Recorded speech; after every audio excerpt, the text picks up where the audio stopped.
সত্যি কথা বলতে কালকে রাতে ঘুমাতে পারিনি আসলে এক্সাইটমেন্টের কারণে। উৎসব মুখর পরিবেশ এবং মনে হচ্ছে যে ঈদের সময় বাড়ি আসলে যেরকম একটা অনুভূতি সেরকমই লাগছে। খুবই এক্সাইটেড। সত্যি কথা বলতে কালকে রাতে ঘুমাতে পারিনি আসলে এক্সাইটমেন্টের কারণে। আর হচ্ছে আমি একবারেই সব কথা আসলে বলে ফেলতে চাই।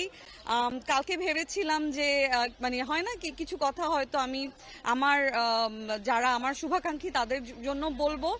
তো আমি এত কষ্ট করে আসলে মানে কাজের আমি আমার দুইটা প্রফেশন, আমি একজন অ্যাক্ট্রেস এবং অ্যাট দ্য সেম টাইম আমি এখন কর্পোরেট একটা জব করছি।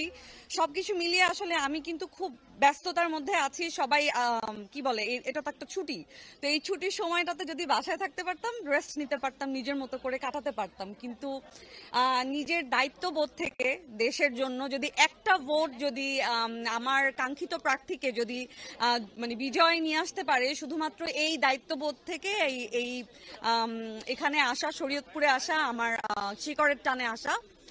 আর হচ্ছে আমি যেভাবে বড় হয়েছি একটু মানে আজকে এটা বলা মানে এই বলার জায়গা কিনা জানি না, তবে আমি একটু আমার শৈশবে ফিরে গেলে আমার শুধু মনে আছে যে আমি সকালবেলা হচ্ছে আমার হুজুর আসতেন সিপারা পড়াতে।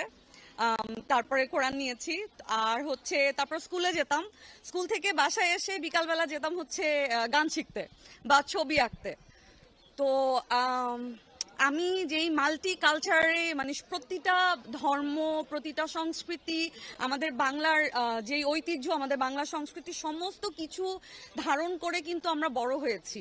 তো আমি যেমন কি বলে হামদনাতে আমি ফার্স্ট হতাম, তেমনি আমি দেশাত্মবোধক গানে এই স্কুলেই আমি এরকম মানে কোনো একটা প্রথম বা দ্বিতীয় হয়েছি।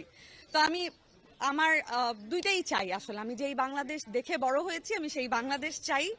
আমি চাই যে আমার একাত্তরের স্মৃতি, একাত্তরের যেই মানে একাত্তরের সাথে যে আমাদের আত্মার সম্পর্ক, 21-এর সাথে আমাদের যেই আত্মার সম্পর্ক, 21-এর বইমেলা চাই, 21শে ফেব্রুয়ারি চাই, 26শে মার্চ চাই, পহেলা ফাল্গুন এই যে আসছে, পহেলা ফাল্গুনে ফাল্গুন রঙের শাড়ি পরে আসলে ঘুরতে চাই, পহেলা বৈশাখ চাই।